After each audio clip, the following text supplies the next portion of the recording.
On the 6th of July 2006, a $570 million floating city was christened in Genoa. Her name was Costa Concordia, 114,000 tons, 17 decks, 13 restaurants and bars, 6,000 square meters of spa. She was designed to carry 4,000 souls through calm Mediterranean waters in absolute safety, insulated by watertight compartments, backup generators, and the latest navigation technology. They said nothing could go wrong on a vessel like this. On the night of January 13, 2012, Captain Francesco Schettino steered her toward the island of Giglio. A salute, he called it, a gesture. At 9:45, the Concordia struck a reef.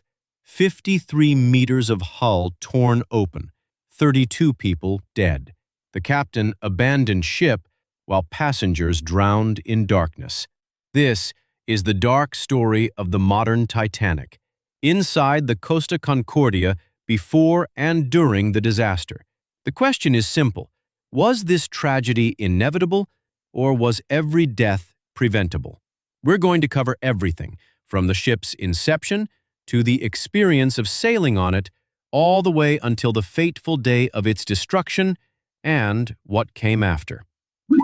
Crossings the Concordia belonged to Costa Crociere, the Italian subsidiary of Carnival Corporation.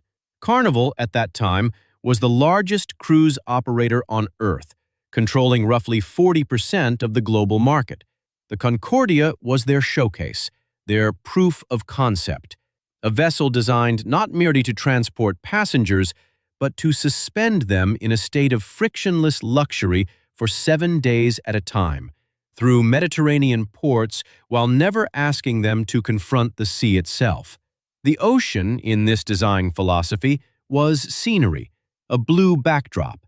The ship was the destination. She was named for harmony, Concordia, the Latin root of concord, agreement, unity, the kind of word that sounds better in Italian than it translates. On her hull, painted in enormous letters along the starboard bow, the name curved in elegant serif typeface, white against the deep blue Costa livery. Above the name, 13 stories of balconies rose in tiers, each cabin equipped with a private veranda, teak furniture, sliding glass doors. 505 cabins had these balconies. The remaining suites faced inward, their windows opening onto interior promenades lined with shops, cafes, art galleries selling framed prints of Mediterranean harbors at prices that suggested the frames were made of gold. The ship's interior was designed by Joseph Farkas, an American architect who had spent 3 decades perfecting the aesthetic of cruise ship atriums. His signature style was what he called exploded grandeur. Every public space was a cathedral of excess. The centerpiece was the Capitol atrium, a vertical canyon that rose through 9 decks, its walls clad in honey-colored marble imported from Carrara. Twin staircases spiraled upward on either side, their railings polished brass, fitted with LED lighting that changed color according to the time of day. At the base of the atrium stood a sculpture, abstract, vaguely maritime, utterly forgettable, commissioned for 200,000 euros.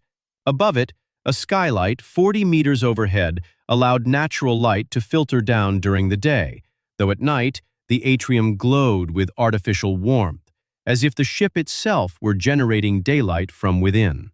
13 passenger decks, each named after a European nation. Deck 3 was Spain, Deck 4, France, Deck 5, Italy, Deck 6, Germany, and so on upward through Belgium, Portugal, Austria, until you reached Deck 14, the top level accessible to passengers, named Sweden. This naming convention was not arbitrary. It was marketing. The Concordia sailed primarily with European passengers, Italian, French, German, Spanish, and the deck names allowed each nationality to feel a quiet sense of ownership. Your cabin is on the Italian deck, a small gesture.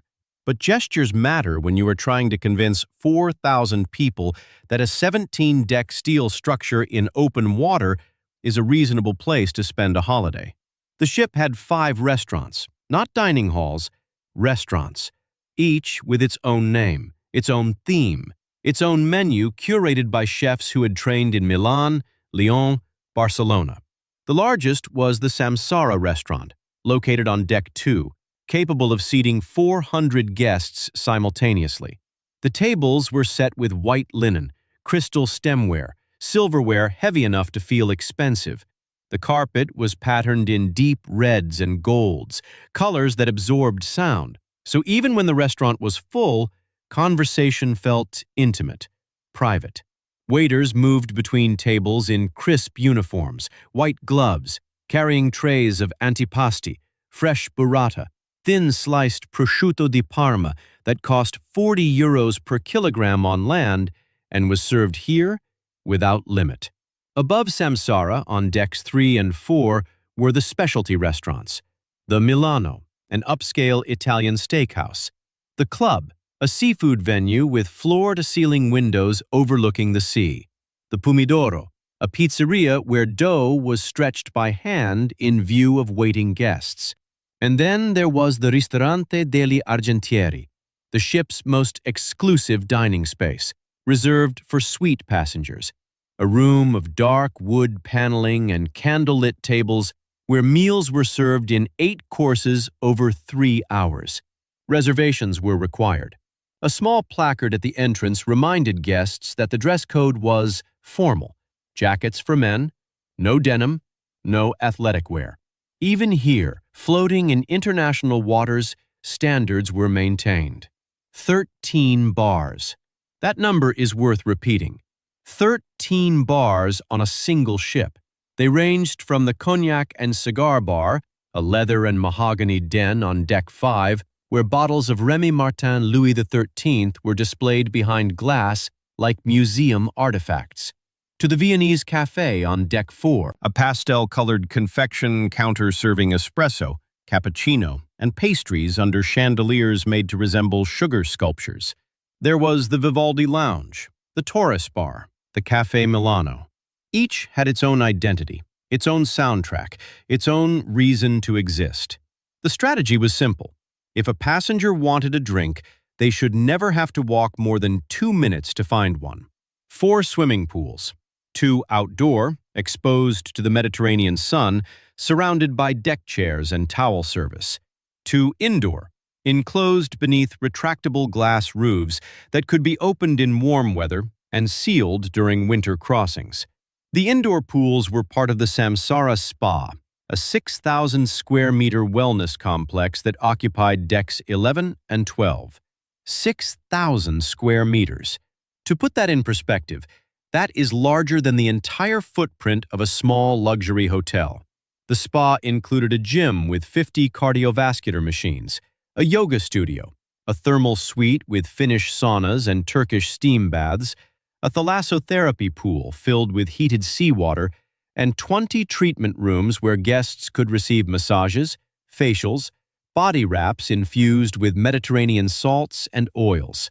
A 50-minute massage cost €120. On a 7-day cruise, the spa generated revenue comparable to a small medical clinic. The theater, the Costa Concordia, seated 1,500 guests across 3 levels.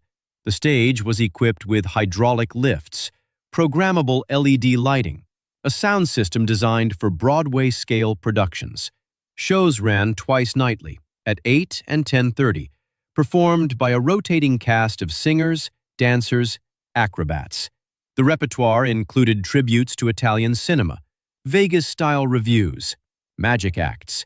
The performers were contracted through agencies in Rome and Milan, paid roughly €2,000 per month, housed in crew cabins on Deck 1 below the waterline, where the hum of the engines was constant and the air smelled faintly of diesel and industrial detergent.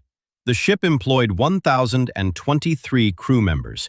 That number included everyone from the captain and senior officers down to the cabin stewards, waiters, dishwashers, laundry attendants. The crew was multinational. Italians and Filipinos made up the largest groups, followed by Indonesians, Indians, Romanians, Ukrainians. They lived in the lower decks, in cabins the size of walk-in closets, 2 or 3 to a room. They worked 10-month contracts with 1 day off per week, if the schedule allowed. Their wages ranged from 500 to 2,000 euros per month, depending on rank and position. They ate in a separate mess hall. They used separate corridors. The passengers almost never saw the infrastructure that kept the ship running. That was by design. Above all of this, the pools, the spa, the theaters, the restaurants, was the bridge, Deck 16, the nerve center. A room 20 meters wide, lined with windows that curved around the ship's bow, offering a 270-degree view of the sea. Inside, the bridge was less glamorous than the brochure photographs suggested. It was a working space. Radar screens, GPS terminals, engine telegraphs, radio consoles. The floor was industrial linoleum, easy to clean. The chairs were ergonomic but utilitarian.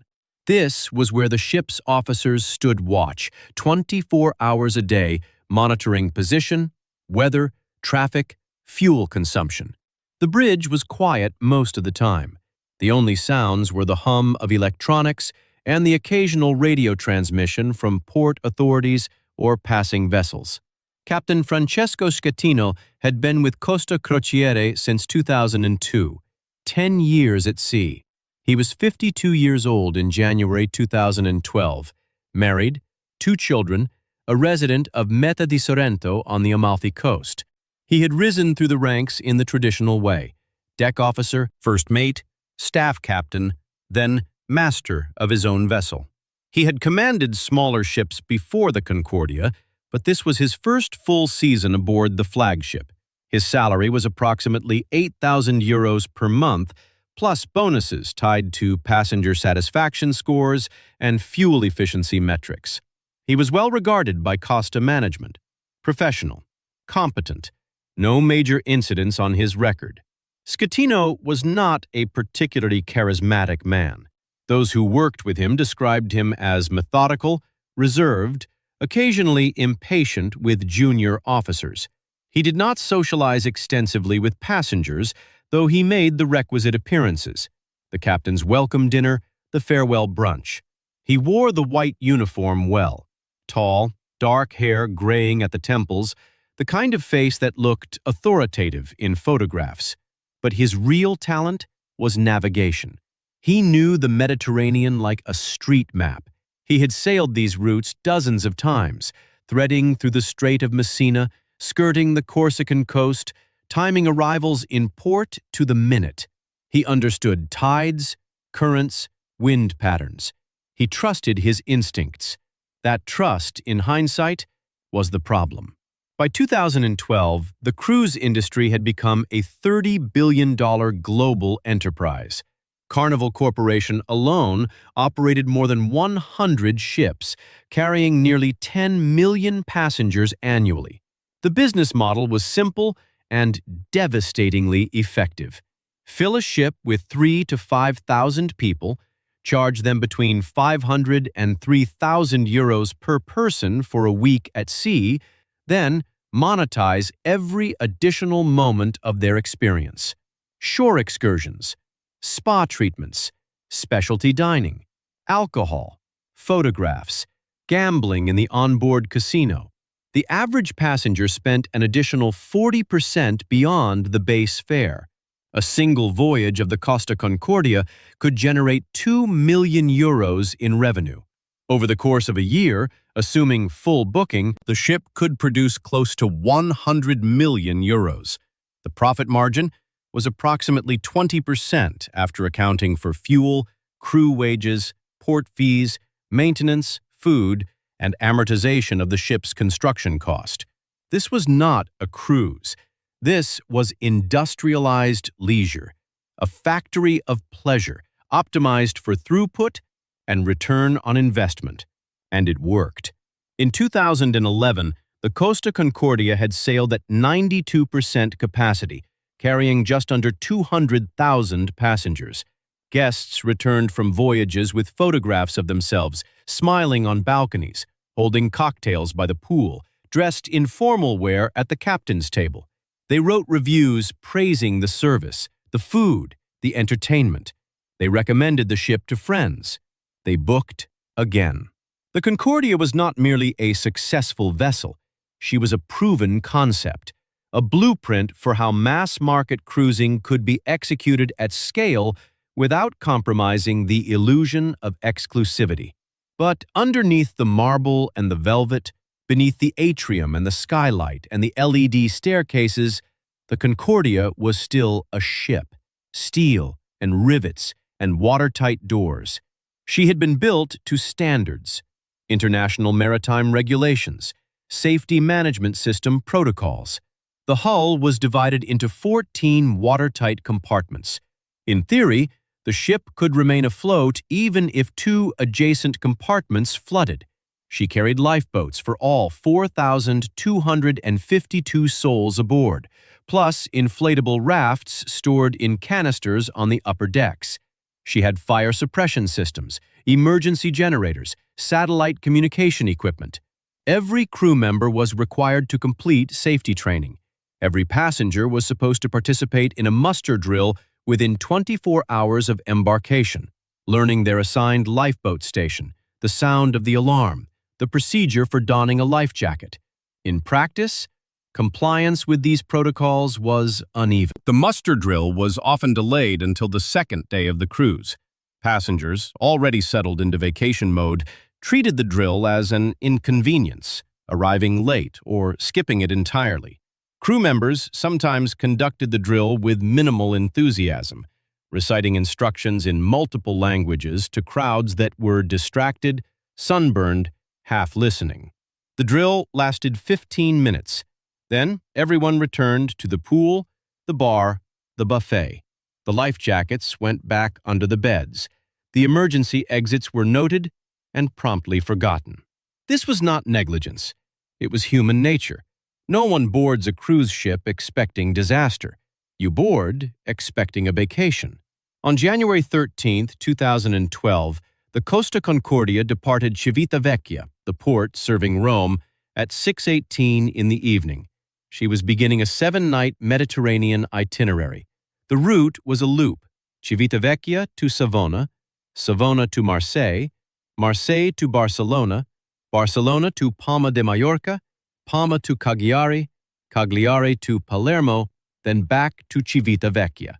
The total distance was roughly 2,000 nautical miles, covered at an average cruising speed of 16 knots. The ship would dock each day, allowing passengers to disembark for excursions, walking tours, wine tastings, museum visits, before returning in the late afternoon to continue sailing overnight. It was a popular itinerary.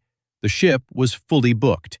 3,206 passengers, 1,023 crew, 4,229 people in total. The passengers were, as always, a cross-section of European middle-class aspiration. Italian families from Milan and Turin celebrating school holidays.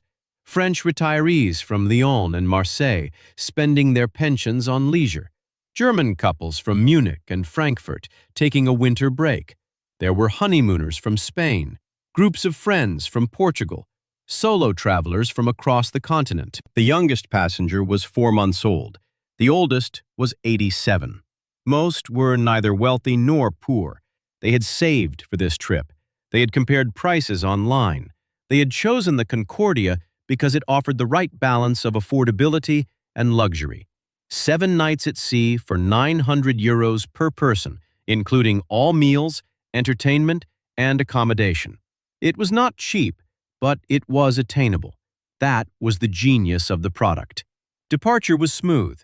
The ship eased away from the pier as the sun set over the Tyrrhenian Sea, the city of Rome glowing faintly on the horizon. On the upper decks, passengers stood at the railings, waving to no one in particular, taking photographs, breathing the salt air.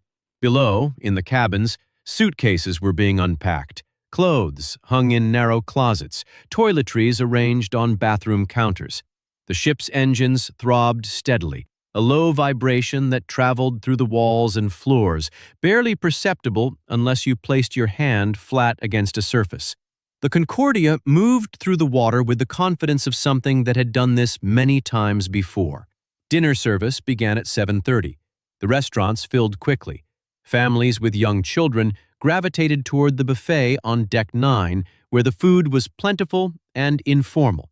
Pasta stations, roasted meats, fresh salads, dessert carts stacked with tiramisu and panna cotta.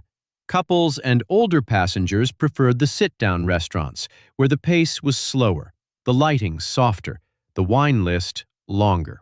In the Milano restaurant, waiters circulated with menus printed in 4 languages, taking orders for appetizers, mains, digestifs. The tables were crowded but not uncomfortable. The noise level was high but not overwhelming. This was the first night. Guests were still settling in, still learning the rhythm of the ship. By tomorrow, they would know which bar served the best Prosecco, which deck had the most sun, which elevator was least crowded. By 9 o'clock, the ship was fully into its evening routine. The casino on Deck 5 was beginning to fill. The slot machines chimed and flashed.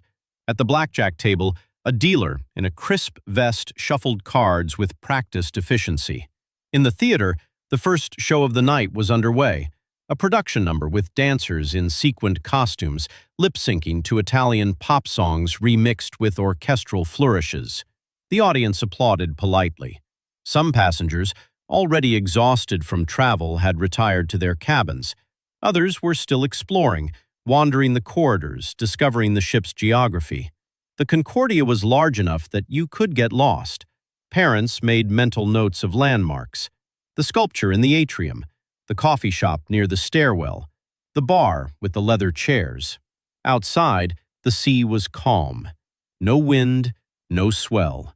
The overcast sky obscured the stars, but the horizon was visible, a faint line separating black water from black sky. The ship moved south along the Italian coast, roughly 5 nautical miles offshore. The route was well traveled, a standard path that Costa ships followed dozens of times each year. On the bridge, Captain Schettino stood near the chart table, reviewing the evening's navigation plan with his officers. The ship was on autopilot, guided by GPS coordinates programmed into the system. There were no hazards ahead, no traffic to avoid. The night was routine. But Schettino had made a decision. A small deviation, nothing dramatic. The Concordia would pass close to the island of Giglio, a rocky outcrop roughly 15 kilometers off the Tuscan coast. The maneuver was called a salute, an informal tradition in which a ship passes near land, close enough for passengers and residents to see one another, sometimes accompanied by a blast of the ship's horn. It was not uncommon. Captains did it to please passengers, to impress locals, to honor colleagues. Giglio was home to a retired Costa captain, and Schettino had signaled his intention to perform the salute as a gesture of respect. The island also had a Costa crew member aboard, a head waiter named Antonello Tievoli, whose family lived there. Tievoli had been on the bridge earlier in the evening, excited at the prospect of seeing his home from the ship. The salute required bringing the Concordia closer to shore than the official route indicated. Not dangerously close in Schettino's estimation. He had done this before on other ships, other routes. It was a matter of judgment. The charts showed the coastline clearly. The depth sounder would alert them if the water became too shallow. The Concordia had been designed to navigate in a minimum depth of 7.5 meters. As long as they stayed outside that threshold, there was no risk. Schettino believed he understood the margin. He had sailed past Giglio many times. He knew the landmarks. He knew the rocks. He knew where the deep water ended and the shallows began. Except he didn't. Not precisely. Not at night. Not at the speed he intended to maintain. At 9:30, the ship altered course. A slight turn to port, angling toward the island. The adjustment was subtle enough that most passengers wouldn't notice unless they were watching the horizon closely.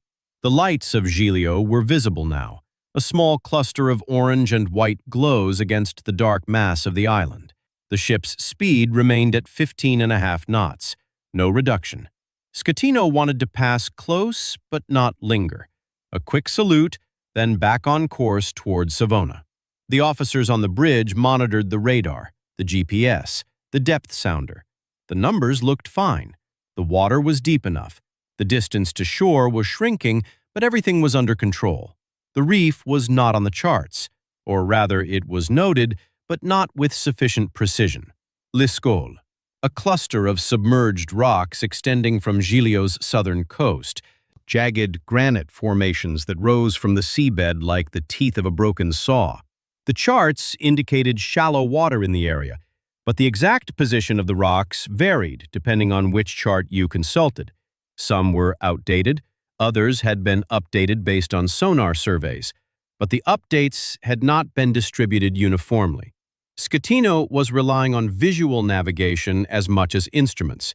He was looking at the lights on shore, estimating his distance, trusting his experience. He believed he was safely outside the danger zone. He was wrong. At 9:41, the Costa Concordia was closing on Giglio at 15.5 knots. The depth sounder showed adequate water beneath the hull. The radar showed no obstacles. The officers on the bridge were relaxed, chatting quietly, watching the island approach. Down in the passenger decks, life continued as usual. In the theater, the show reached its finale. In the casino, chips were being stacked and cleared. In the restaurants, dessert was being served. In the cabins, parents were putting children to bed. Couples were preparing for a nightcap on their balconies.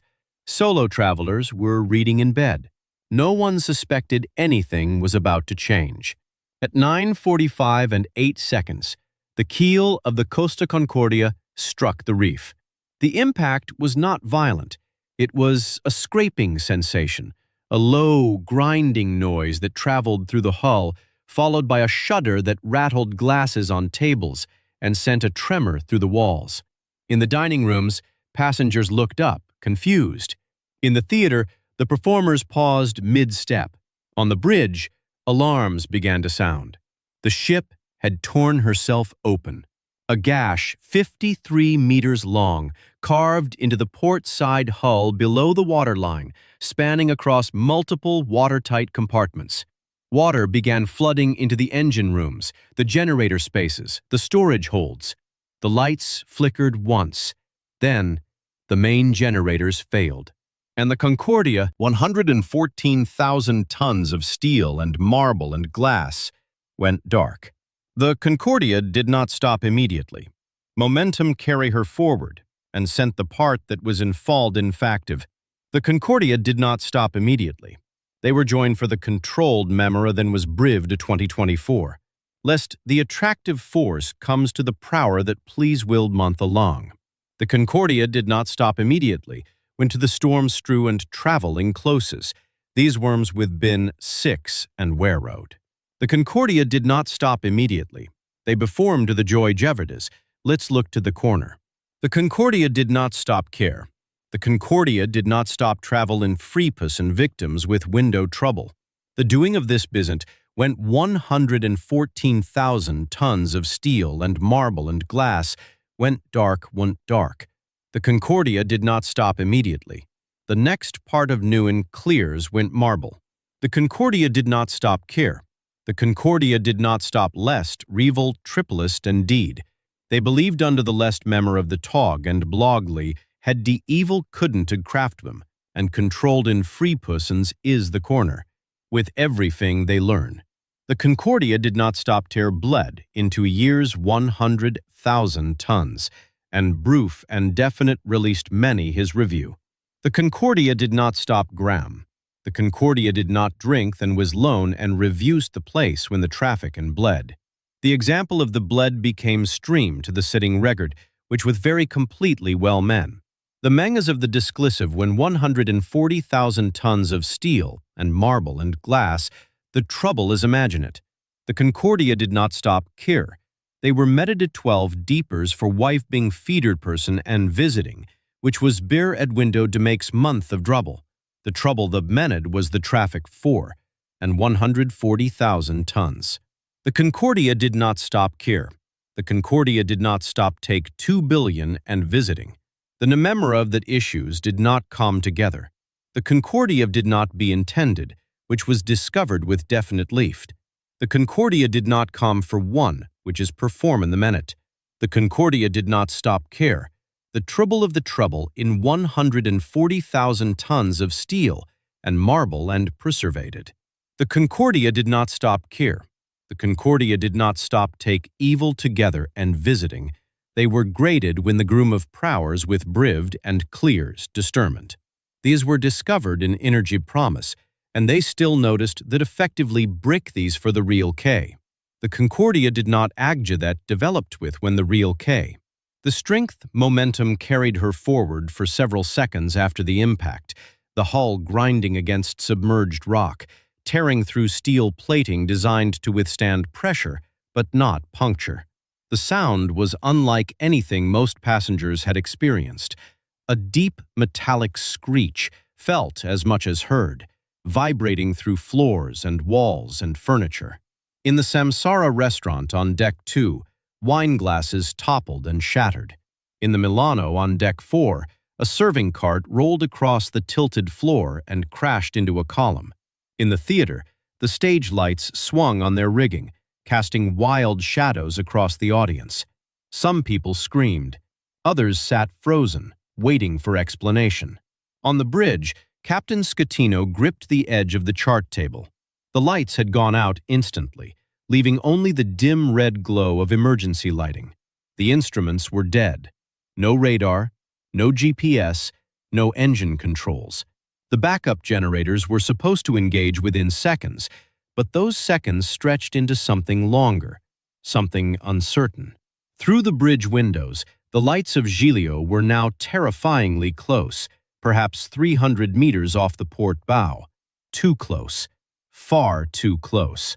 Scatino realized what had happened before anyone said a word. They had hit the reef. They had hit Lascaux. The ship was damaged. How badly, he did not yet know. Below decks, in the engine room, water was pouring through the gash in the hull. The impact had torn through compartments 4, 5, and 6, 3 of the 14 watertight sections designed to contain flooding. But the damage was too extensive. The watertight doors between compartments had closed automatically when the sensors detected water, but the breach spanned across the bulkheads. Water flowed from one compartment to another through ventilation ducts, through cable conduits, through gaps in the door seals. Within 2 minutes, the engine rooms were flooding at a rate of 2,000 liters per second. The engineers on duty abandoned their posts, climbing the emergency ladders toward higher decks as the water rose around them. One engineer, a Filipino man named Alessio, later reported that the water was black, mixed with engine oil, and surging with such force that it knocked him off his feet twice before he reached the ladder.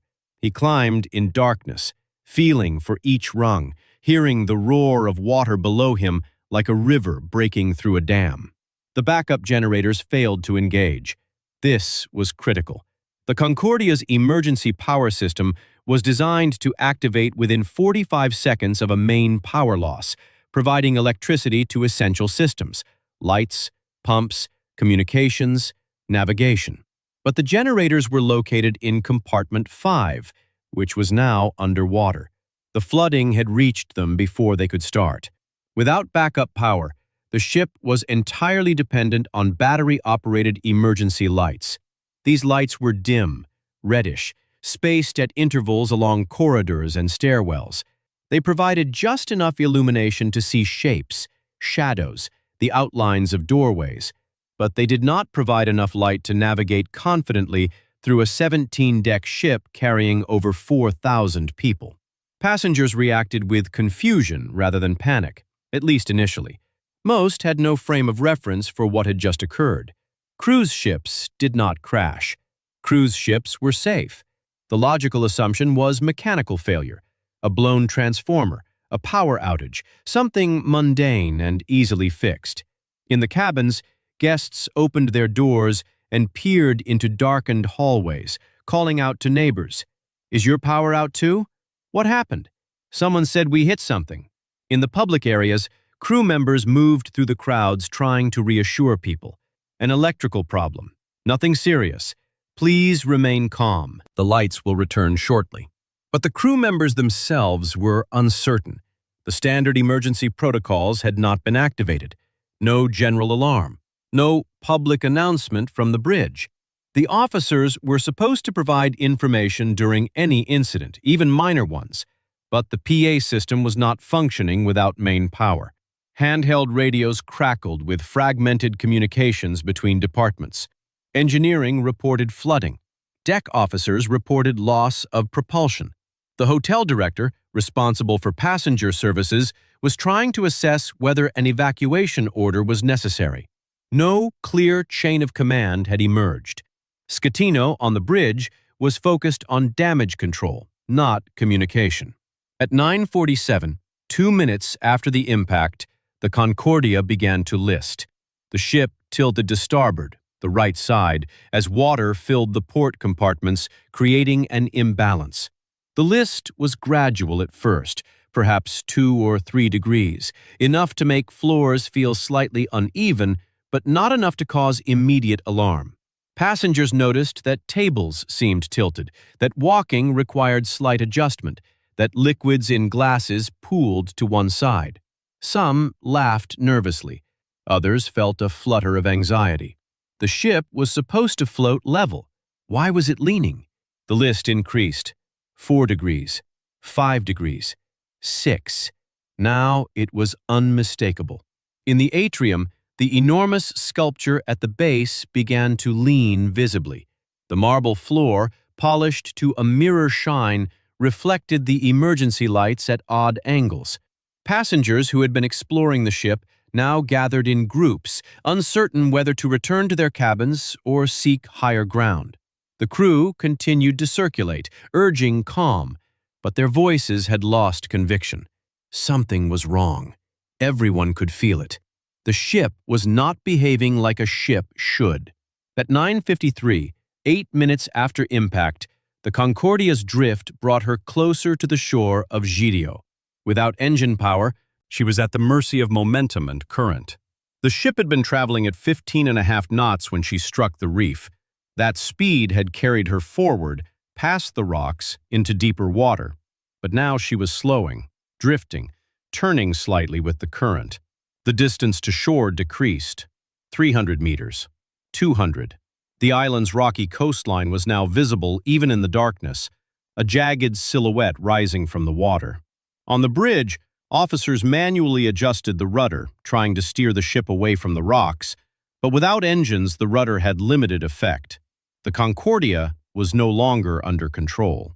Captain Schettino made a call to the Costa Concordia Fleet Operations Center in Genoa. The time was 9:58. The conversation was brief and tense. Schettino reported that the ship had experienced a blackout after striking an uncharted obstacle. He did not yet use the word emergency.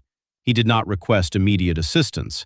He told the operations manager that he was assessing the situation. The manager asked if evacuation was necessary. Schettino said he did not know. He would call back. The conversation lasted less than 3 minutes.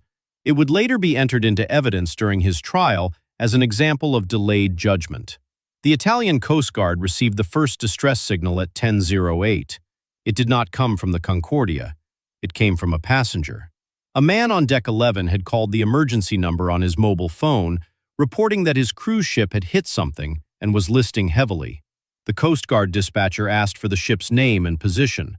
The passenger did not know the exact coordinates, but said they were near an island, that he could see lights on shore.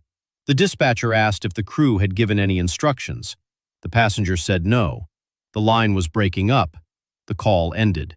The dispatcher immediately attempted to contact the Concordia by radio. No response. At 10:14, the Coast Guard finally reached the Concordia's bridge by radio. The officer who answered was not Schettino. It was the second officer, who confirmed that the ship had suffered a technical failure and was listing, but insisted that the situation was under control. The Coast Guard commander, Captain Gregorio De Falco, asked directly, "Do you need assistance? Are you evacuating?" The second officer hesitated, then said he would check with the captain. The radio went silent. DeFalco waited. 1 minute, 2 minutes, 3. He called again. No response. He called a third time. Finally, at 10:22, someone answered. It was Schettino. His voice was strained but measured. He reported that the ship had a blackout due to a collision with rocks. He said he was assessing the damage. DeFalco asked again, "Are you evacuating?" Schettino said, "Not yet." DeFalco's frustration was audible even through the radio static. "You have 4,000 people on board. If you are listing and taking on water, you need to evacuate now." Schettino replied that he would issue the order if necessary, but the situation had not yet reached that point. It had. By 10:25, the list had reached 15 degrees. 15 degrees is steep. It is the angle at which objects begin to slide off tables, at which walking becomes difficult, at which the geometry of a ship starts to feel fundamentally wrong. In the cabins, passengers braced themselves against walls, holding onto furniture. In the corridors, people moved slowly, gripping handrails, their feet slipping on polished floors. The grand staircases in the atrium, designed for elegant descent, were now tilted at angles that made climbing them feel like scaling a hillside. Elderly passengers struggled. Parents carried children. Crew members helped where they could, but they too were navigating the same treacherous angles. At 10:27, Schettino finally gave the order. "Sound the general alarm. Prepare to abandon ship." The alarm was a series of 7 short blasts followed by 1 long blast, repeated continuously. It echoed through the ship, a piercing, mechanical wail that left no room for doubt. This was an emergency. This was real. Passengers who had been waiting in their cabins for reassurance now understood that reassurance was not coming. The ship was in danger. They were in danger. They needed to leave. But the muster drill had been scheduled for the next day. Most passengers did not know their lifeboat stations. They had not practiced the evacuation procedure. They did not know which stairwell led to which deck, which exit led to which assembly point.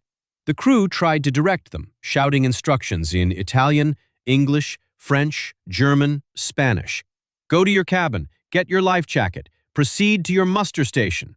But in the chaos, instructions were misunderstood, ignored, forgotten. Language barriers compounded the confusion. A German family did not understand the Italian crew members' directions. A French woman could not find her cabin in the darkened corridor. An elderly Spanish man could not climb the stairs quickly enough and was swept aside by the crowd. The life jackets were stored under the beds in each cabin. They were bright orange, made of foam and canvas with straps that buckled across the chest. Many passengers had never put on a life jacket before. They fumbled with the straps, tightened them too loosely or too tightly, struggled to secure the buckles in the dim emergency lighting. Some grabbed the jackets and left the cabin without putting them on, clutching them under their arms as they hurried toward the exits. Others spent precious minutes trying to help family members, dressing children, assisting elderly parents, searching for missing spouses in the confusion. The evacuation was supposed to be orderly. The ship's safety management protocols specified that passengers would assemble at their assigned muster stations, where crew members would take a head count and then direct them to lifeboats. But the protocols assumed a stable ship, adequate lighting, functioning communications. The Concordia had none of these. The list made movement unpredictable. The emergency lights were too dim. The PA system was silent. Crew members used megaphones, their voices hoarse, trying to organize crowds that kept shifting, fragmenting, reforming. Some passengers followed instructions. Others panicked and ran in the wrong direction, away from their muster stations, toward exits that led nowhere useful. By 10:45, the list had reached 20 degrees. At this angle, the starboard side of the ship was rising out of the water while the port side was sinking. The lifeboats were mounted on both sides of the ship, suspended on davits, mechanical arms that could swing the boats out over the water and lower them on cables. But the severe list rendered half the lifeboats unusable. The port-side boats, on the low side, were pressed against the ship's hull by the angle of the tilt. They could not be swung out. Some crew members tried anyway, manually cranking the davits, but the boats scraped against the hull and jammed. The starboard side boats, on the high side, could be launched, but the angle made the process dangerous. The boats swung out over the water, dangling at awkward angles, spinning on their cables. Passengers had to climb down into boats that were tilting, swaying, suspended 20 meters above the sea. The crew performed as well as could be expected under the circumstances. Many were young, in their 20s, employed on short-term contracts, trained in procedures, but never tested in a real emergency. They helped elderly passengers into lifeboats. They handed children down to other crew members already seated in the boats. They repeated instructions calmly, even as their own fear was evident. Some crew members stood at the lifeboat stations for hours, ensuring that every boat was filled to capacity before launching, refusing to board themselves until the last passengers were safe. Others were less heroic.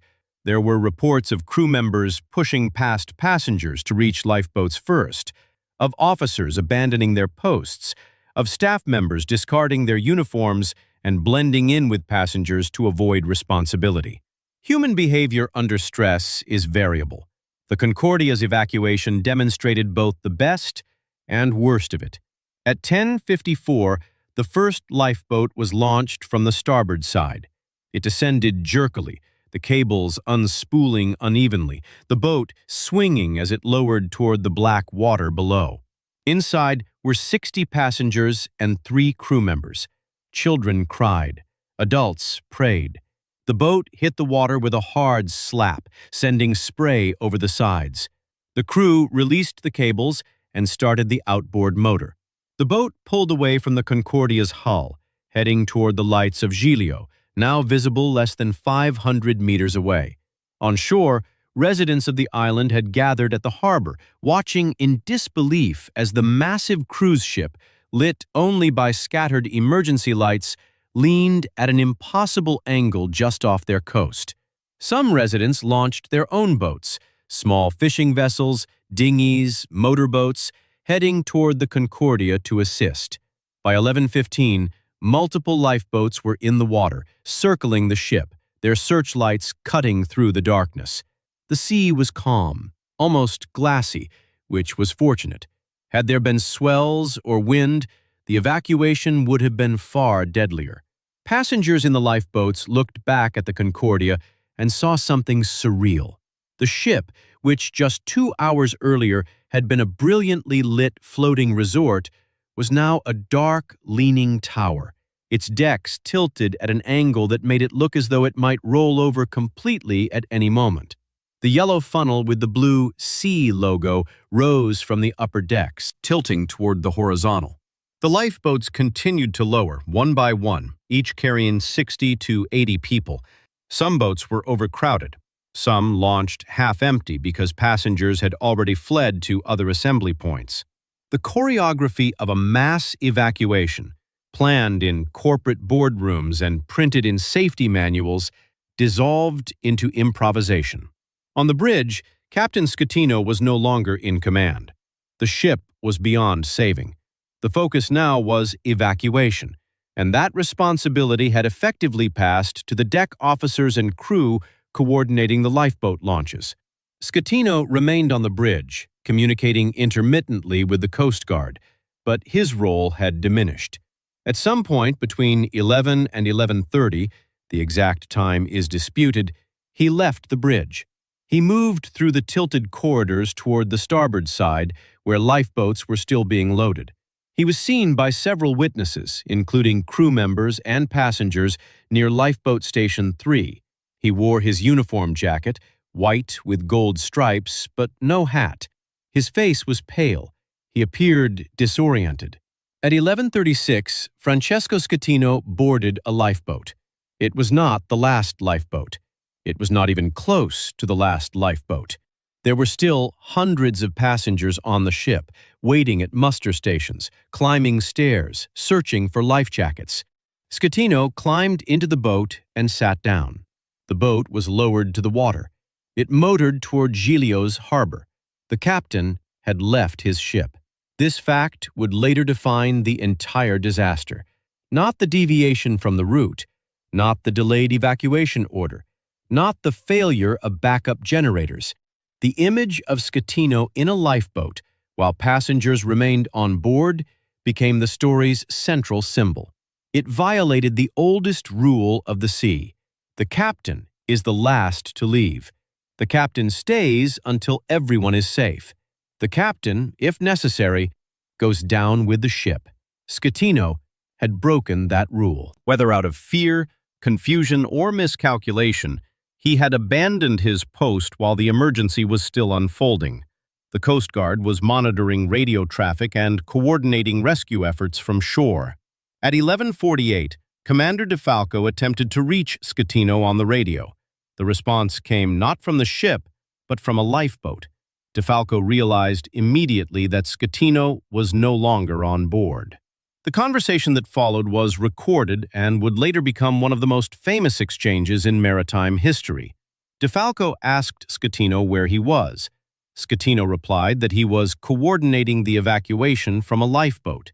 DeFalco, his voice sharp with anger, said, "You need to get back on board. There are people still on that ship. It is dark and they cannot see. You need to be on board coordinating the evacuation." Schettino replied that the ship was tilting severely, that it was dangerous to return, that he was doing what he could from the lifeboat. DeFalco interrupted. "Vada a bordo, cazzo! Get back on board, damn it! There is no debate. You are the captain. Get back on board."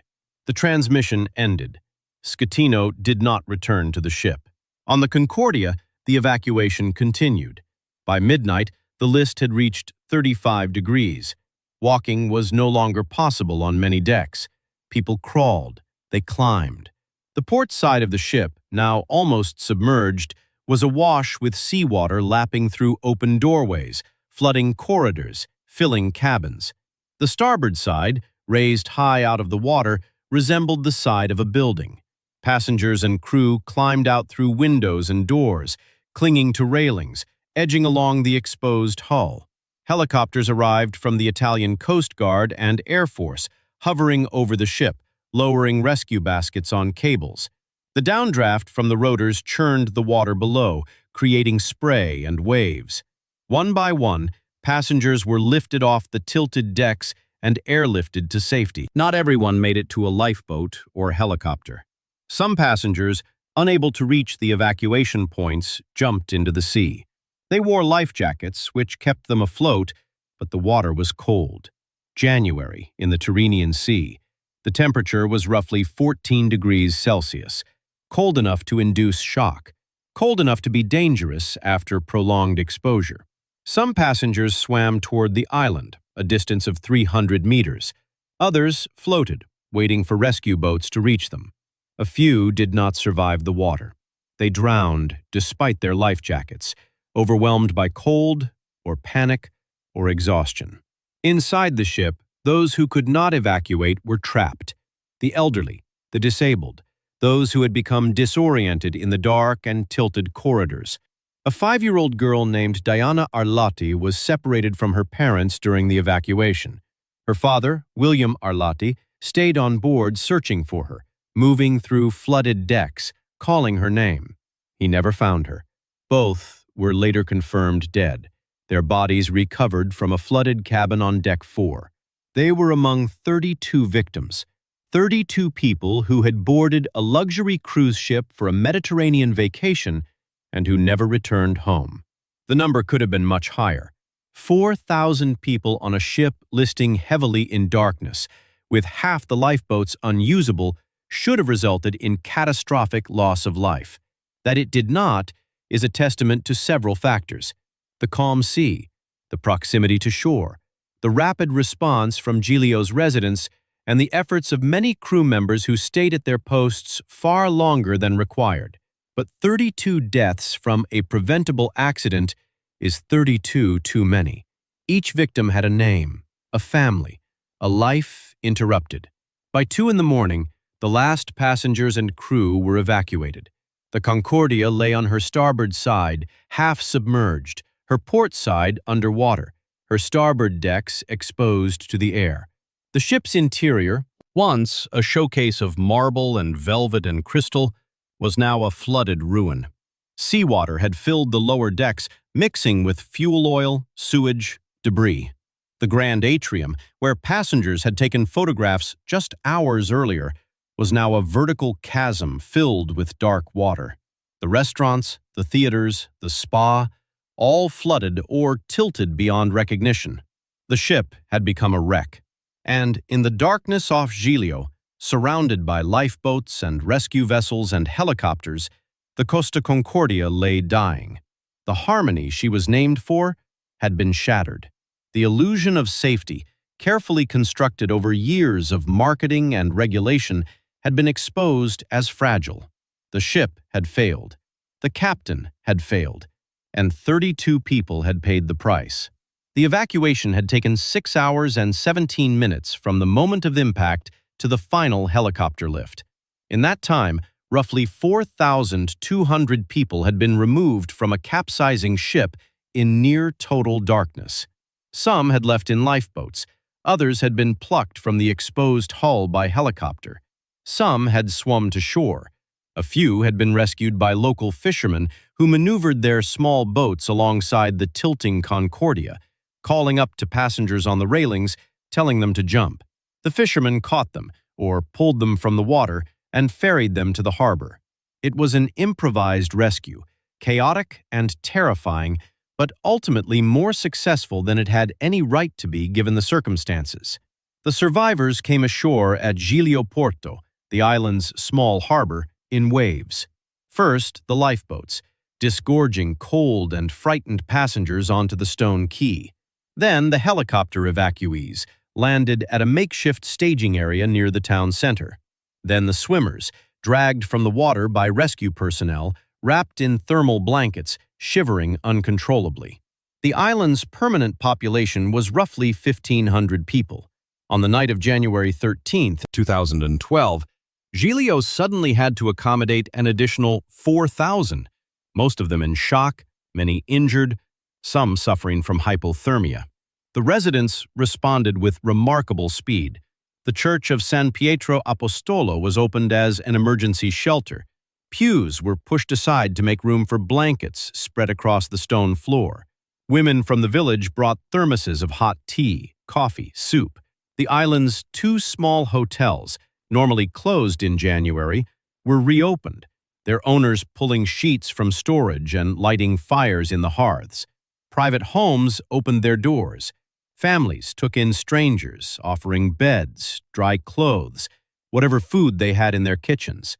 The island's doctor, Antonio Maggi, set up a triage station in the municipal building, treating cuts, bruises, sprains, shock.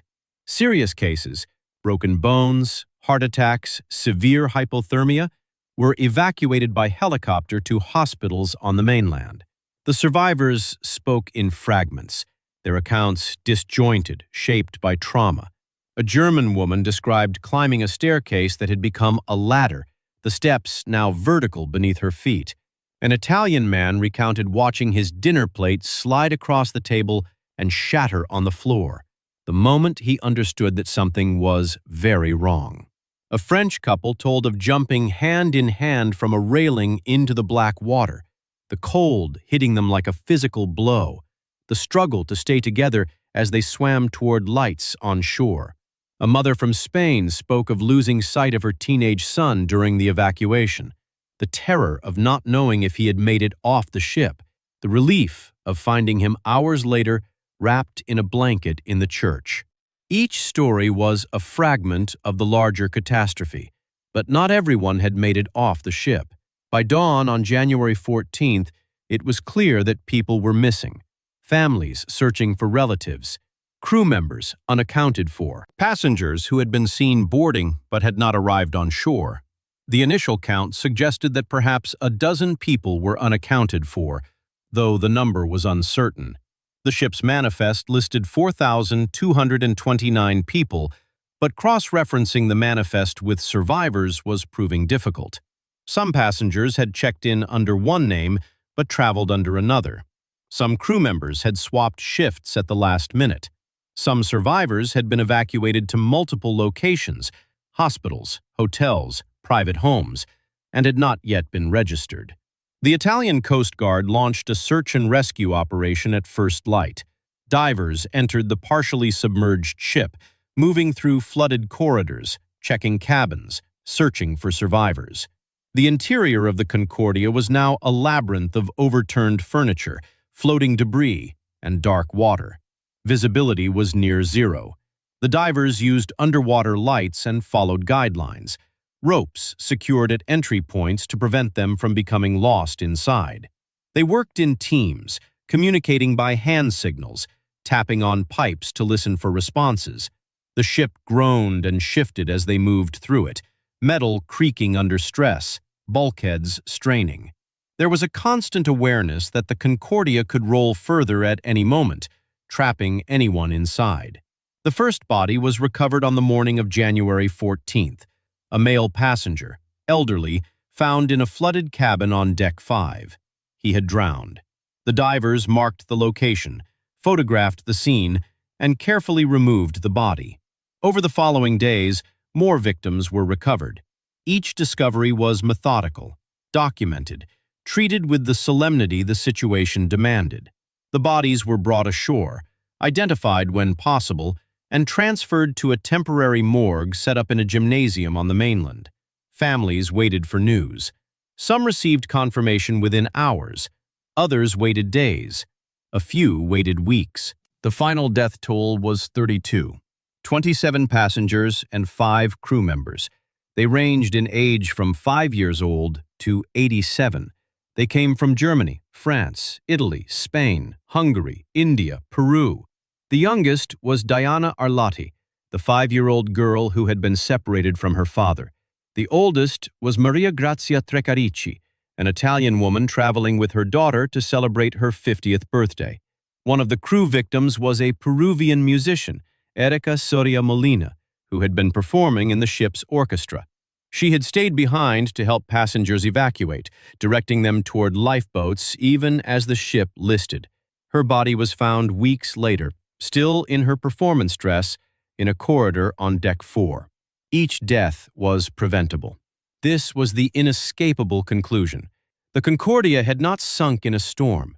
She had not been struck by another vessel. She had not suffered a mechanical failure beyond human control. She had been deliberately steered into shallow water, had struck a known reef, and had been evacuated too slowly.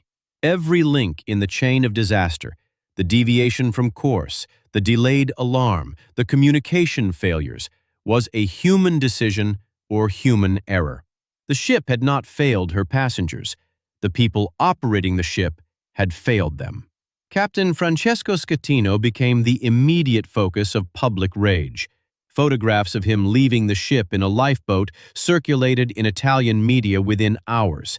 The audio recording of Coast Guard Commander De Falco ordering him back on board, "Vada a bordo, cazzo," was broadcast on television, played on radio, uploaded to the internet. It went viral. The phrase became a meme, a symbol of accountability, a rebuke to cowardice. Schettino was dubbed Captain Coward by tabloids. His face appeared on magazine covers, often photoshopped to show him abandoning ship while passengers drowned. The Italian public, already cynical about institutional failures, seized on Schettino as a villain. He was arrested on January 14th, charged with manslaughter, causing a shipwreck, and abandoning ship. He was placed under house arrest at his home on the Amalfi Coast. Schettino's defense, articulated through lawyers in the days following the disaster, was that he had not abandoned ship, but had fallen into a lifeboat accidentally while helping passengers evacuate. He claimed he had intended to coordinate the rescue from the lifeboat because the ship was too dangerous to remain on board. He insisted that he had done everything possible to save lives. The defense was met with widespread disbelief.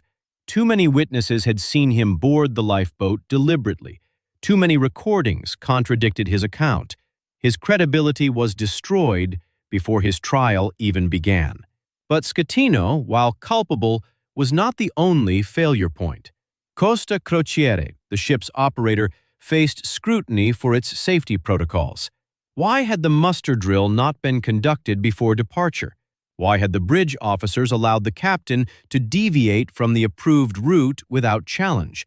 Why had the backup generators failed?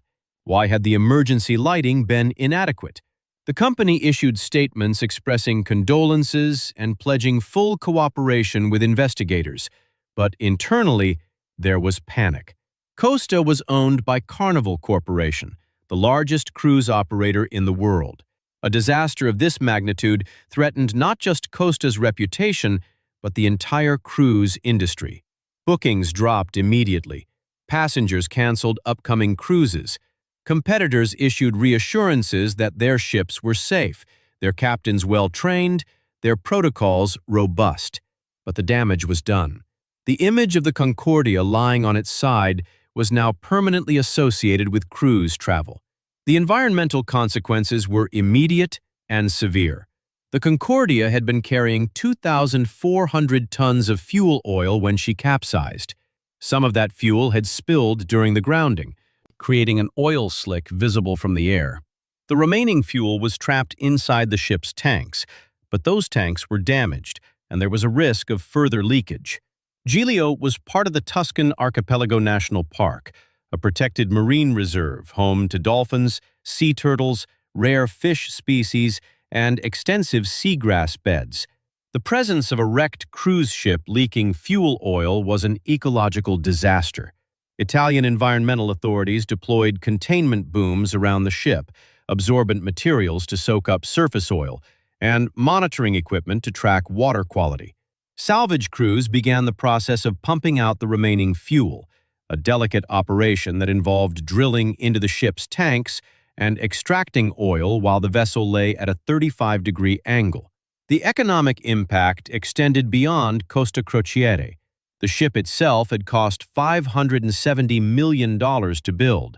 It was insured, but the insurance payout would not cover the full cost of the loss, the salvage operation, the lawsuits, and the reputational damage. Costa's parent company, Carnival Corporation, saw its stock price drop by 16% in the week following the disaster. Analysts estimated the total cost, including legal settlements, environmental cleanup, and lost revenue, could exceed $2 billion. The island of Giglio, which relied on tourism, faced its own economic crisis. The presence of a massive shipwreck offshore was both a curiosity and a deterrent. Some tourists came specifically to see the Concordia. Others avoided the island entirely, disturbed by the association with death. The investigation was led by Italian prosecutors in the city of Grosseto, the provincial capital nearest to Giglio. They collected evidence systematically: the ship's black box data recorders, which logged every command entered on the bridge, radio transcripts between the ship and the Coast Guard, testimony from survivors, crew members, and officers, analysis of the ship's route, speed, and position at the time of impact. The data was unambiguous. Schettino had ordered the deviation from the approved route. He had approached Giglio at a speed too fast for safe navigation in coastal waters. He had failed to post additional lookouts despite the proximity to shore. He had delayed sounding the general alarm for over 40 minutes after the collision. He had left the ship while evacuation was still in progress. The evidence built a case that was difficult to contest, but the investigation also revealed systemic issues. The ship's officers, while subordinate to the captain, had not challenged his decision to deviate from course. There was a culture of deference on the bridge, a reluctance to question the captain's judgment even when that judgment appeared reckless. The bridge resource management training, which was supposed to encourage officers to speak up during unsafe situations, had been inadequate.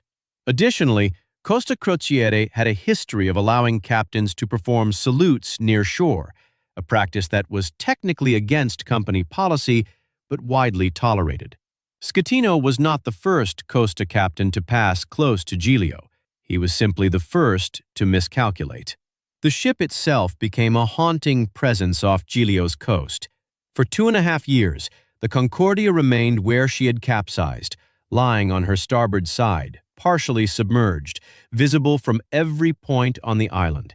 She was a constant reminder of the disaster. Tourists photographed her from the shore. Journalists produced anniversary reports with the wreck in the background. Locals grew accustomed to the sight, though it never stopped being surreal. A 17-deck cruise ship, 300 meters long, lying on its side like a beached whale. The hull, once painted in Costa's blue and white livery, was now streaked with rust and algae. The decks, once crowded with sunbathing passengers, were empty and tilted at impossible angles. The windows, thousands of them, gaped dark and broken. The ship was dead, but her corpse remained. In the weeks following the disaster, memorials were held in multiple countries. In Germany, France, Italy, Hungary, anywhere the victims had come from, churches filled with mourners. Families released statements. Governments offered condolences. Costa Concordia held a private ceremony for the victims' families, though the company's representatives were met with anger and accusations. Some families refused to attend. Others came to demand accountability, to ask why their loved ones had died on what was supposed to be a safe vacation. There were no satisfying answers. The disaster had been avoidable. That made the grief sharper. The survivors, meanwhile, struggled with trauma. Many reported nightmares, flashbacks, anxiety about travel. Some could not board a ship again. Others could not enter dark spaces without panic. A support group was formed, connecting survivors across multiple countries, allowing them to share their experiences and process their trauma collectively. Psychologists who worked with the group noted a common theme: betrayal. The passengers had trusted the ship, the crew, the captain. That trust had been violated. The psychological impact of that betrayal, layered on top of the physical terror of the evacuation, created complex and lasting trauma. By the end of January 2012, the immediate crisis had passed. The survivors had been repatriated. The bodies had been recovered and identified. The fuel had been pumped from the ship's tanks, reducing the environmental risk. But the wreck remained, and with it, the question of what to do next. The Concordia could not stay where she was indefinitely. She was a navigational hazard, an environmental threat, and a blight on Giglio's coastline. She needed to be removed. But removing a 114,000-ton ship lying on its side in shallow water was an unprecedented challenge. No salvage operation of this scale had ever been attempted. The Italian government put the salvage contract out for bid. Multiple firms submitted proposals. The contract was awarded to a consortium led by Titan Salvage and Micoperi, two companies with extensive experience in marine salvage. Their plan was audacious. Rather than cutting the ship into pieces and removing it section by section, they would attempt to rotate the entire wreck upright in a process called parbuckling, then refloat it and tow it away intact. Parbuckling had been used before on smaller vessels, but never on anything approaching the Concordia's size. The operation would require constructing an underwater platform beneath the ship, attaching massive steel cables to the exposed starboard side, and using hydraulic winches to slowly roll the ship upright. It would take months of preparation and cost hundreds of millions of dollars. But if successful, it would be a triumph of engineering. The plan was approved. Work began in May 2012. Divers descended into the murky water around the wreck, attaching anchors and cables, constructing the platform. Engineers calculated the forces involved, the stress points, the sequence of operations. The media covered the preparations extensively. The salvage of the Costa Concordia became a spectacle, a symbol of human ingenuity confronting a human-caused disaster. There was something almost redemptive about it. The same species that had caused the catastrophe would now demonstrate its capacity for problem-solving on a massive scale. But the salvage operation was still months away. Through the spring and summer of 2012, the Concordia lay unchanged, a rusting monument to negligence. Giglio's residents learned to live with it. They went about their days, fishing, running their businesses, tending their gardens, while a capsized cruise ship loomed offshore. Children played on the beaches within sight of the wreck. Tourists arrived by ferry, drawn by the spectacle, taking selfies with the Concordia in the background. It was macabre tourism, and some residents resented it. Others accepted it as inevitable. The disaster had put Giglio on the map, for better or worse. At night, the wreck was lit by floodlights mounted on barges, illuminating the hull for security purposes. The lights cast eerie reflections on the water. From certain angles, the Concordia almost looked intact, as though she might suddenly right herself and sail away. But up close, the damage was unmistakable. Seaweed grew on the submerged hull. Barnacles encrusted the waterline. The starboard side, exposed to air, was streaked with rust, the paint peeling in long curls. The windows were smashed or missing. Furniture and debris floated in the flooded interior. The ship had become a reef, an artificial habitat for marine life, a structure that the sea was slowly reclaiming. Divers continued to enter the wreck throughout the summer, searching for the last missing victims. By June, 31 bodies had been recovered. One remained missing, an Italian passenger named Maria Grazia Trecarici. Her family refused to give up hope that she might somehow be found. Divers searched systematically, moving through every accessible compartment. But the ship was vast, and much of it was inaccessible, sealed behind twisted metal and collapsed ceilings. In October 2012, 10 months after the disaster, Trecarici's body was finally found in a flooded corridor on Deck 5. She was the 32nd and final victim. Her recovery brought closure to her family, but it also underscored the immense difficulty of searching a wrecked ship. Every body had to be located, documented, recovered with dignity. The process was slow and emotionally exhausting for everyone involved. The presence of the wreck affected Giglio in ways both obvious and subtle. Property values dropped. Some residents left the island, unable to cope with the constant reminder of the disaster. Others stayed, determined to rebuild their community's reputation. The island's mayor, Sergio Ortelli, became a vocal advocate for the victims and for the island itself. He pushed for faster salvage, for compensation for Giglio's economic losses, for accountability from Costa Concordia. He appeared on television, gave interviews, wrote op-eds. He was fighting not just for his island, but for the principle that corporations should be held responsible when their negligence causes harm. By the end of 2012, nearly a year after the disaster, the Concordia remained on the rocks, her salvage still months away. The investigation continued. Schettino remained under house arrest, awaiting trial. The survivors were scattered across Europe, trying to rebuild their lives. The victims' families mourned. And the ship, the once glorious Costa Concordia, symbol of luxury and leisure, lay broken and rusting, a casualty of hubris and poor judgment. She had been designed to carry passengers in comfort and safety. Instead, she had carried 32 people to their deaths. The harmony her name promised had been replaced by discord, tragedy, and a reckoning that was only beginning. Francesca Schettino began in July 2013, 18 months after the disaster. It was held in the Teatro Moderno, a converted theater in Grosseto, chosen because the courthouse was too small to accommodate the hundreds of journalists, lawyers, victims' families, and spectators who wanted to attend. The proceedings were broadcast live on Italian television. For months, the trial dominated news cycles. Schettino sat in the front row, flanked by his defense attorneys wearing dark suits, his expression alternating between stoic and strained. He had aged visibly since the disaster. His hair had grayed. His face looked drawn, hollowed out by stress and public hatred. The prosecution's case was methodical and damning.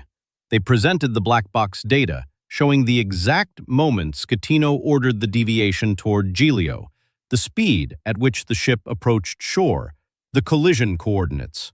They played the audio recordings of his conversations with the Coast Guard, including the infamous exchange with Commander DeFalco. They called survivors to testify, passengers who described the chaos, the delays, the lack of leadership. They called crew members who recounted Schettino's early departure from the ship. They brought in maritime experts who explained how the disaster could have been avoided at multiple points if proper protocols had been followed. The evidence was overwhelming. Schettino had caused the shipwreck through reckless navigation. He had delayed evacuation, costing lives. He had abandoned his command while passengers were still in danger. Schettino's defense attempted to distribute blame. They argued that the reef was not accurately charted, that the ship's navigation systems were inadequate, that Costa Concordia had encouraged the practice of salutes and should share responsibility. They called witnesses who testified that Schettino had been under pressure to please passengers and company executives. They suggested that the ship's design made it more vulnerable to this type of damage than it should have been, that the watertight compartments had failed too quickly. They even argued that Schettino had acted with the best intentions, that his decisions in the moment were reasonable given the information available to him. None of it was persuasive. The facts were too clear. Schettino had been in command. The disaster was his responsibility. The trial lasted 2.5 years, interrupted by recesses, postponements, procedural disputes. During that time, the wreck of the Concordia was being prepared for removal. The salvage operation had proceeded through 2013 with painstaking care. Divers had spent months underwater, attaching the infrastructure needed to rotate the ship. A platform had been constructed on the seabed beneath the wreck, a base of concrete and steel bags, each weighing tons, arranged to provide a stable foundation. 6 sponsons, large steel boxes designed to provide buoyancy, were welded to the exposed starboard side of the hull. Cables as thick as a human torso were threaded through the ship and attached to massive anchor points on the shoreside. The entire operation was a feat of marine engineering unprecedented in complexity. On September 16, 2013, the parbuckling began. It was a global media event. Television crews from dozens of countries set up on Giglio to broadcast the operation live. The process took 19 hours. Hydraulic winches, synchronized by computer, slowly pulled the cables, rotating the Concordia upright degree by degree. Engineers monitored stress sensors, watching for any indication that the ship might break apart under the forces involved. The wreck groaned and creaked, metal scraping against metal, but it held together. By the morning of September 17th, the Concordia was upright, resting on the underwater platform. The exposed starboard side, which had been rusting in the air for 20 months, now disappeared beneath the water. The port side, which had been submerged, emerged dripping and encrusted with marine growth. The operation was declared a success. Engineers and salvage workers celebrated. It was a rare moment of triumph in a story otherwise defined by failure and death. But the ship was not yet gone. The next phase, refloating the Concordia and towing her away, would take another 9 months. The wreck needed to be stabilized, sealed, and fitted with additional sponsons to provide enough buoyancy to float. Through the fall and winter of 2013 and into the spring of 2014, the work continued. Divers cleaned the hull, repaired damage, installed pumps to remove water from the interior.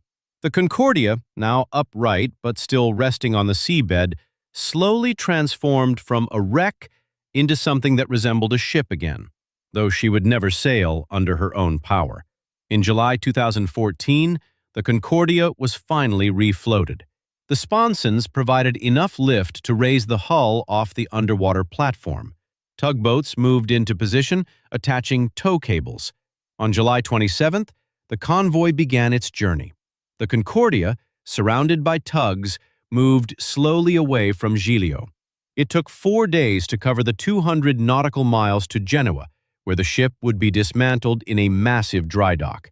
Residents of Giglio stood on the shore, watching the wreck disappear over the horizon. Some felt relief. Others felt a strange melancholy. The Concordia had been part of their landscape for 2.5 years, a constant presence, a scar. Now it was leaving. The island could begin to heal. In Genoa, the Concordia was moored in the port's largest dry dock, a facility normally used for building new ships. Instead, it would be the site of her disassembly. The process was expected to take 2 years and cost approximately 100 million euros. Workers began cutting the ship apart, section by section, removing furniture, machinery, miles of cable and piping. Everything of value was salvaged. The steel hull would be melted down and recycled. The engines, too damaged to reuse, would be scrapped. The marble from the atrium, the wood paneling from the restaurants, the fixtures and fittings that had once made the Concordia luxurious, all of it was removed, sorted, disposed of. It was a melancholy process. The ship that had been christened with champagne and fanfare in 2006 was being erased, piece by piece, reduced to raw materials. Some items from the Concordia were preserved. A section of the hull, including part of the gash torn by the reef, was kept for display in a maritime museum. A few pieces of furniture, a chandelier from the atrium, some decorative elements, these were auctioned off, their value now tied to their notoriety rather than their craftsmanship. Collectors bought them as artifacts of disaster. The rest was destroyed. By 2017, the Costa Concordia no longer existed as a physical object. The ship had been completely dismantled. $570 million of engineering and design had been reduced to scrap metal and memories. The trial concluded in February 2015.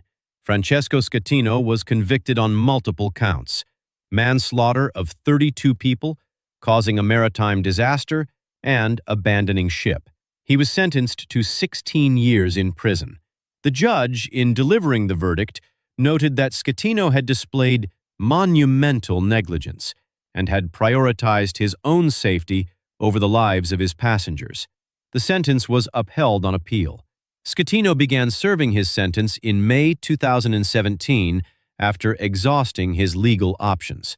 He was incarcerated in a prison near Rome. He would be eligible for parole in 2025 after serving approximately half his sentence. The conviction brought a measure of closure, but it did not satisfy everyone. Some victims' families felt the sentence was too lenient. Others felt that Schettino had been scapegoated, that Costa Concordia and its executives should have faced criminal charges as well. The company did face civil penalties, hundreds of millions of euros in settlements to victims and their families, but no corporate executives were prosecuted. This disparity fueled ongoing debates about accountability in the maritime industry.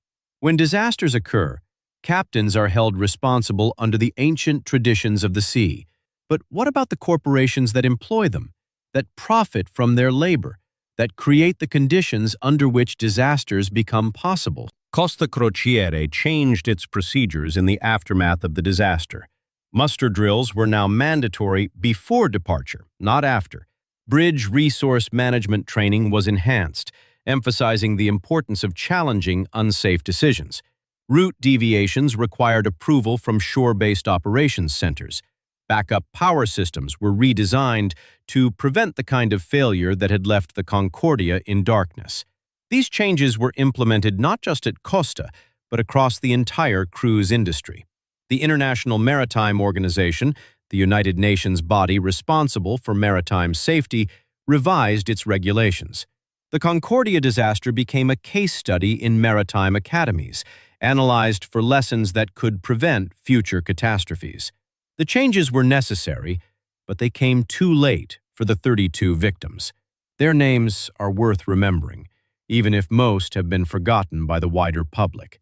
Diana Arlotti, the 5-year-old girl, William Arlotti, her father, Maria Grazia Trecarici, whose body was the last to be recovered, Erika Soria Molina, the Peruvian musician, Michael Blemont, a French passenger, Cristina Matti Gans, a German woman, Giuseppe Girolamo, an Italian crew member, Horst Gale, a retired German man traveling with his wife. Each of them boarded the Concordia expecting a vacation. Each of them trusted that the ship was safe, that the crew was competent, that the systems designed to protect them would function as promised. That trust was betrayed. The financial settlements reached by Costa Crociere varied widely. Families of victims received between 1 and 2 million euros each, depending on the age of the deceased, their income, and the severity of their suffering. Survivors who were injured received smaller amounts, typically between 50,000 and 500,000 euros. Those who were uninjured but traumatized could file claims for psychological damages, though proving such claims was difficult. Many survivors chose not to pursue legal action, finding the process too painful, too prolonged. They wanted to move on, to put the disaster behind them. Others felt compelled to fight, to ensure that what happened to them was recognized, documented, compensated. The legal proceedings dragged on for years, well past the date the ship was dismantled. Giglio, meanwhile, worked to rebuild its reputation. The island launched a tourism campaign, emphasizing its natural beauty, its history, its distance from the disaster. Visitors were encouraged to hike the island's trails, swim in its coves, visit its medieval fortress. The effort was partially successful. Tourism gradually recovered, though never to pre-disaster levels. Some visitors came specifically because of the Concordia, curious about the site where the disaster occurred, though there was nothing left to see. The reef where the ship struck was just a patch of water, indistinguishable from the surrounding sea. The only physical reminder was a plaque installed near the harbor, commemorating the victims. It listed their names, their ages, their nationalities. It was small, understated, easily overlooked, but it was there. The disaster's legacy extended beyond legal judgments and regulatory changes. It entered popular culture, becoming a reference point for discussions about safety, accountability, hubris. Documentaries were produced, books were written, articles were published on every anniversary. The phrase "vada a bordo" became shorthand in Italy for demanding someone fulfill their responsibility. The image of the Concordia lying on its side was reproduced in countless contexts: art installations, political cartoons, safety presentations. The ship had become a symbol, her physical destruction offset by her persistence in collective memory. For the cruise industry, the Concordia represented an existential threat that was ultimately contained. Bookings dropped in 2012 but recovered within 2 years. New ships continued to be built, each larger and more elaborate than the last. By 2020, cruise ships carrying 6,000 passengers were operating regularly. The logic of the industry, economies of scale, floating resorts, mass-market luxury, remained unchanged. The Concordia had not killed the cruise business. It had merely forced adjustments, improvements, a temporary reckoning. But for those who had been aboard the Concordia on the night of January 13, 2012, the experience was life-altering. Survivors formed bonds that transcended nationality and language. They attended annual commemorations, gathering on Giglio each January to remember the dead and honor those who had helped them survive. They spoke about the randomness of who lived and who died, about the choices made in moments of panic, about the trauma that lingered long after the physical injuries healed. Many described a before and after quality to their lives. Before the Concordia, they had believed in certain assumptions, that systems work, that authority figures are competent, that vacations are safe.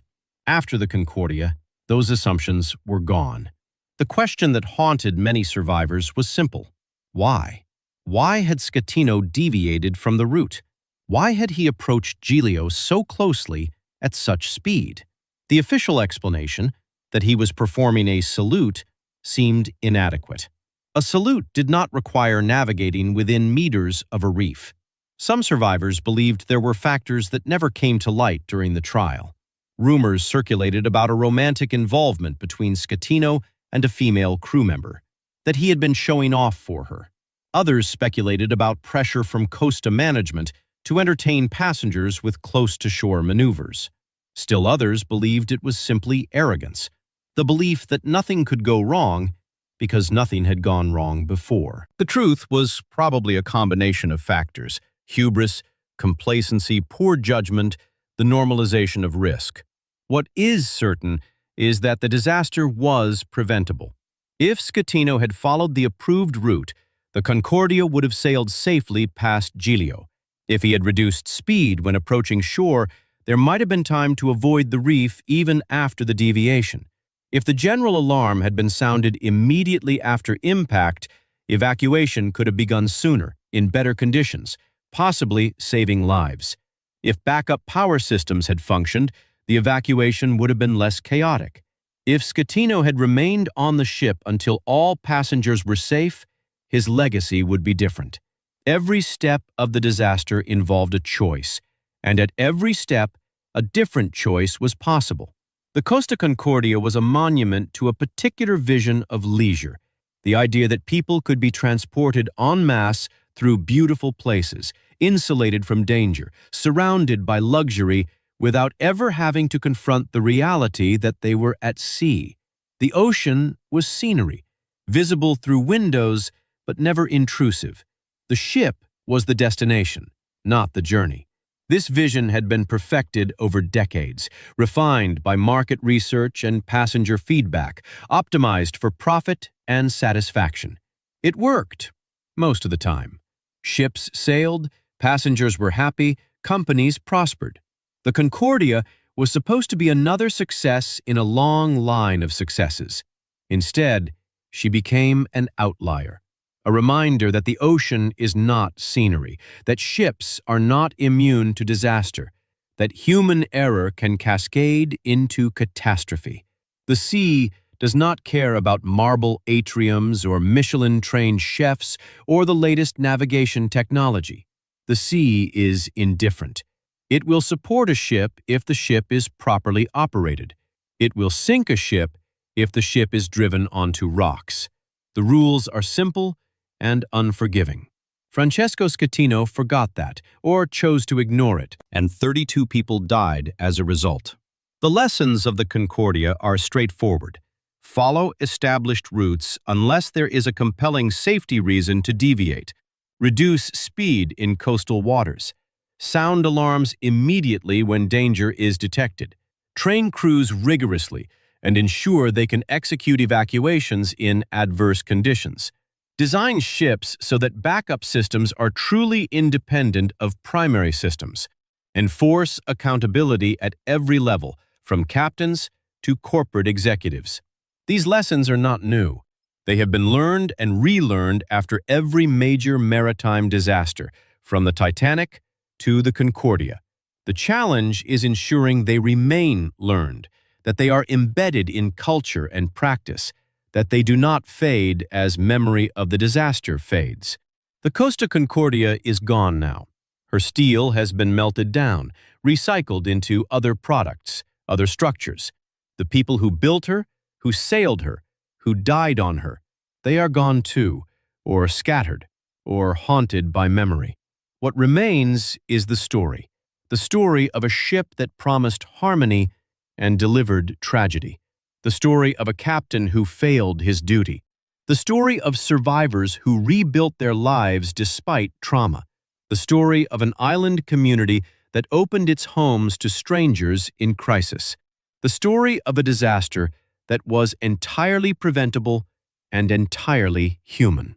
On the night of January 13, 2012, the Costa Concordia struck a reef off Giglio Island. 6 hours later, she lay on her side, half submerged, a ruin. 32 people were dead. 4,000 were traumatized. $1 billion ship was destroyed. All of it could have been avoided. That is the dark story of the Costa Concordia, not a tale of fate or misfortune, but a chronicle of choices and consequences. A reminder that even in an age of technological sophistication and corporate oversight, human judgment remains the most critical variable. And when that judgment fails, the cost is measured not in dollars or steel, but in lives. The sea, indifferent and eternal, continues to move around Giglio Island. Ships still pass in the night, their lights visible from shore. Captains still navigate by charts and GPS, making decisions about routes and speeds. Passengers still board cruise ships, trusting that they will be safe, that the systems will work, that the crew is competent. Most of the time, that trust is justified. But the wreck of the Concordia, now dispersed and forgotten, stands as a monument to the times when it is not, to the fragility of complex systems, to the permanence of consequences, to the weight of responsibility that comes with command, and to the 32 souls who never came home.